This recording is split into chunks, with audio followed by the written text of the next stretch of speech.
Greetings! Welcome to the Sonic Issue 261 review. In the previous issue, our group of heroes have divided into smaller teams to better search for Gaia Temples and Chaos Emeralds. Sonic, Amy, and Rotor's search led to first contact with an underwater civilization. Trouble came when 1. A sacred child at a temple failed to regenerate, and 2. Soldiers arrived to threaten the heroes. Sally, Tails, Antoine, and Nicole explore one of Eggman's mining sites after disabling it, and they would later discover something eye-catching. Let's check in with Sonic's team first, as guards from the city, led by Captain Stryker, interrogate the team. He also chastises Razor and Coral for failing to perform the temple duties. Stryker orders the guards to take the two, plus the intruders, to see the king and queen. Pearly stays to watch the temple, and Rotor and a guard also stay to keep the young apprentice company. Strolling through the city, Sonic and Amy notice that the civilians are less than inviting. As to be expected, the king and queen didn't take these recent events well. Sonic played the reputation card to help soften the tension. This leads to exposition using the old 2-scene, 1 dialogue trope. It's mostly about using the temple rights to keep the city's shield intact. Plus, there are also problems with pollution, earthquakes, the Egg Army, and finally, Dark Gaia monsters. Sonic has an explanation for the recent earthquakes and the appearance of these monsters. It's because of Eggman's recent mucking with the space-time continuum and the planet breaking up as a result. Being aquatic creatures, the king and queen don't buy it. The loss of their sacred child Aquarius was the final straw, and Coral is fired as priestess. They can stay in the temple one more night due to monsters, but everyone must leave in the morning. Back at the temple, Sonic wants to help Coral, but Rotor wants to focus on saving the world. Amy presents a third option to take Coral with them to Sky Patrol for the time being. Rotor extends this offer to Razor and Pearly if they wish. Amy checks in on Coral, and poor fish girl, she's freaking out she cannot do the rites. Which means no shield for the city, which means Dark Gaia monsters have invaded. Amy volunteers to do the rites herself and asks Pearly to teach her, and it was around this time that Dark Gaia monsters also invade the temple. Things are going bad for our new friend. Failure to perform duties and bring outsiders to the temple, then being stripped of her title. She needs a hug. At least Amy continues her supportive role. There is also the conflict between Sonic and Rotor.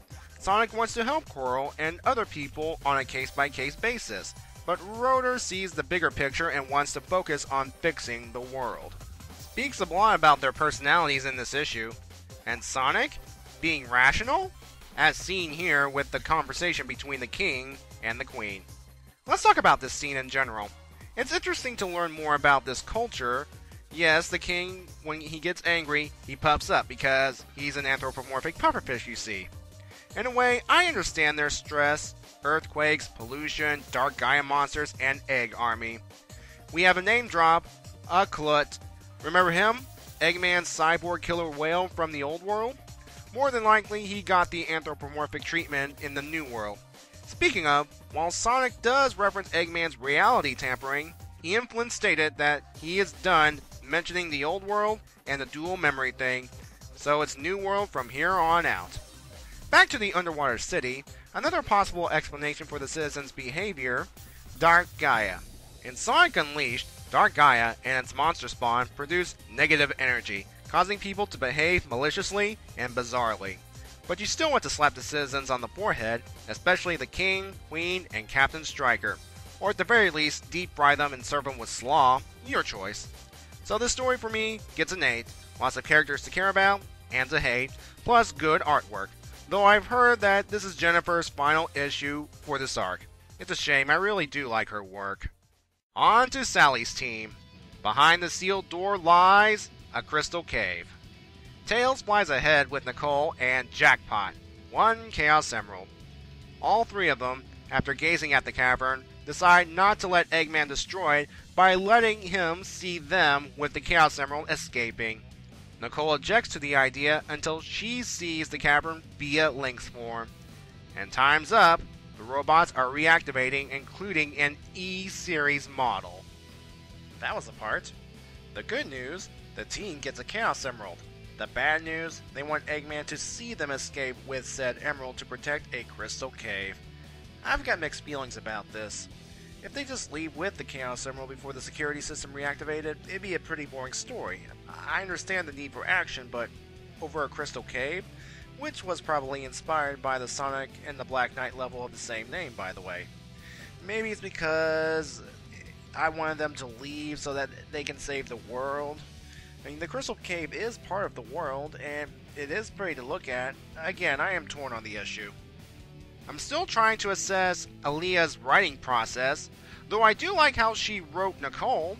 In handheld form, Nicole's logical and rational, like a computer. Duh. In her Lynx form, she gets a different perspective and agrees with the rest of the team. This gets a 6.5. I understand the need for conflict, but over a cave? Anyway, that's the end of this review, and I'll see you next time when action happens in both stories. So thanks for watching, and be safe everybody. This one soldier here.